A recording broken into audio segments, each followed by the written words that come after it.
जो सुबह 3:30 जग जाती है, जिन्होंने 4 साल के अंदर 3 मौतें देखा हो, 2 बेटे और पति। बहुत संघर्षपूर्ण जीवन रहा है। कौन है वो द्रौपदी मुर्मू और उनकी जिंदगी से जुड़े हुए ऐसे पहलू जो अभी तक आपको किसी ने नहीं बताया, वो बताने के लिए आज मैं आया हूं। हम यहाँ पर ये नहीं बताएंगे कि वो कितने साल कहां पर राजपाल रही, क्या राजनीतिक कैरियर रहा, क्योंकि वो आपको सबने बता दिया है, वो आपको पता ही होगा। लेकिन हम आपको अपनी इस स्टोरी में ऐसी बातें बताएंगे, जैसा कि मैंने आपको पहले ही बताया है कि 4 साल में 3 लाशें देखी और 2 बेटे और 1 पति। कैसा शिव बाबा का ध्यान करके वो डिप्रेशन से बाहर आई, सुबह 3:30 बजे जग जाती थी, क्यों जग जाती थी, क्या करती थी, क्यों करती थी, ये सारी बातें मैं आपको इस स्पेशल स्टोरी में बताने वाला हूं। इस कहानी की शुरुआत करते हैं उड़ीसा के पहाड़पुर गांव से, जहां पर एंट्री गेट पर एक बैनर लगा है जिसके दोनों तरफ द्रौपदी मुर्मू की बड़ी बड़ी तस्वीरें लगी हैं और लिखा है राष्ट्रपति पद की प्रधानी द्रौपदी मुर्मू पहाड़पुर गांव आपका स्वागत करता है।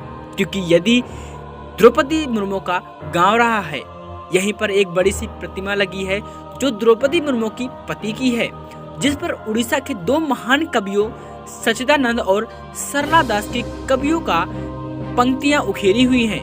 इन पंक्तियों का मतलब है कि खाली हाथ आए थे, खाली हाथ जाएंगे, इसलिए सदा अच्छे काम करते रहना। यहीं से करीब जब आप 2.5 किलोमीटर अंदर दाखिल होते हैं तो वहाँ एक स्कूल है। स्कूल का नाम है श्याम लक्ष्मण शिपुन उच्च प्राथमिक आवासीय विद्यालय। यही कभी एक घर हुआ करता था। ये वही घर है जहाँ 42 साल पहले द्रौपदी मुर्मू दुल्हन बनकर आई थी। तब यहाँ पर ना तो पक्की दीवारें थी और ना ही पक्की छत, खफरेल और फूल का बना घर और बांस का छोटा सा दरवा था।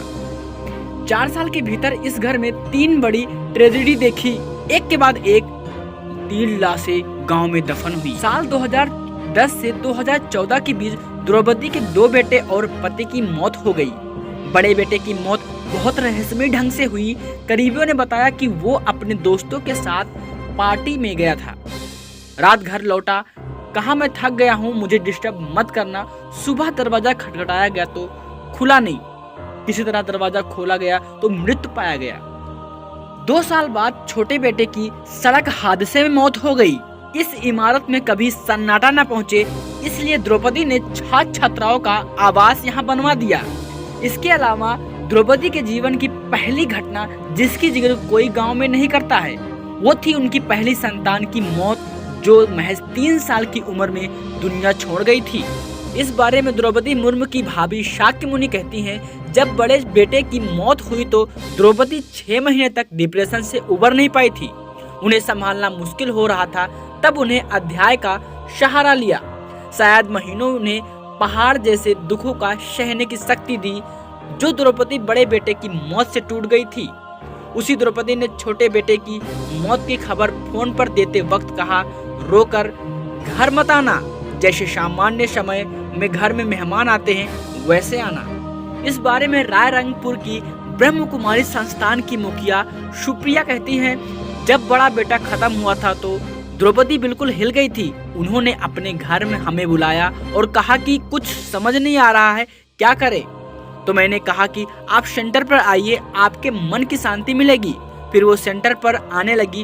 वक्त की पाबंद इतनी थी कि कभी हम लोग 5 मिनट लेट हो जाते थे, पर वो कभी लेट नहीं होती थी। 2014 तक वो सेंटर आती रही। फिर गवर्नमेंट के बाद 1-2 बार आई। रूटीन कभी नहीं टूटा। वो जितनी मिलनसार थी उतनी ही डाउन टू अर्थ, अहंकार तो किसी बात का ही नहीं था। द्रौपदी मुर्मू बचपन से ही बहुत दृढ़ और सच के साथ मजबूती पर डटे रहने वाली महिला है। ये किस्सा याद करते हुए मुर्मू की पढ़ाने वाले वासुदेव बेहरा कहते हैं कि वो क्लास टॉपर थी। सबसे ज्यादा नंबर उन्हीं के आते थे। नियम के मुताबिक मॉनिटर उन्हें ही बनना चाहिए था, लेकिन क्लास में लड़कियों की संख्या काफी कम थी। 40 छात्रों में सिर्फ 8 लड़कियां थी। इस वजह से हमारे मन में शंका थी कि लड़कियां होकर वो पूरा क्लास कैसे संभालेंगी। लेकिन द्रौपदी अड़ गई, आखिरकार वही मर्डर बनी। द्रौपदी ने किया था प्रेम विवाह। इस बारे में पिताजी यानी बिरंची नारायण टुडू को जब उनके प्रेम के बारे में पता चला तो वो द्रौपदी से गुस्सा हो गए।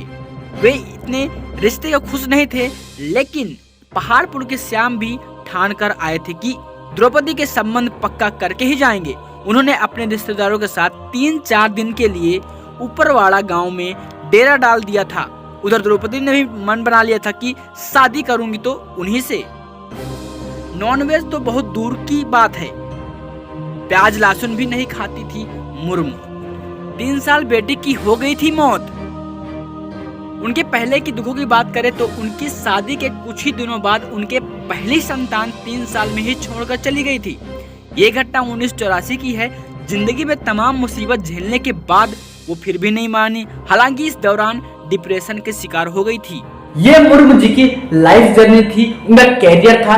ज्यादातर लोग बताते हैं कि वो राजपाल कहाँ पे रही, क्या कैसे रहा, लेकिन मैंने अपने इस वीडियो में ये बताया आपको कि उसकी लाइफ का संघर्ष क्या रहा, जीवन में संघर्ष क्या रहा। 4 साल के अंदर 3 लाशें, कैसे कैसे जिंदगी गुजारी है, क्या क्या करती थी, कैसे कैसे करती थी, मैंने आपको इस वीडियो के माध्यम से बताया है। अगर ये वीडियो आपको पसंद आए, लाइक शेयर कमेंट जो भी आपको पसंद आए वो करना है। मैं आपको बोलूंगा नहीं, मर्जी आपकी है। बाकी थैंक यू सो मच, बहुत बहुत धन्यवाद मेरे वीडियो को देखने के लिए।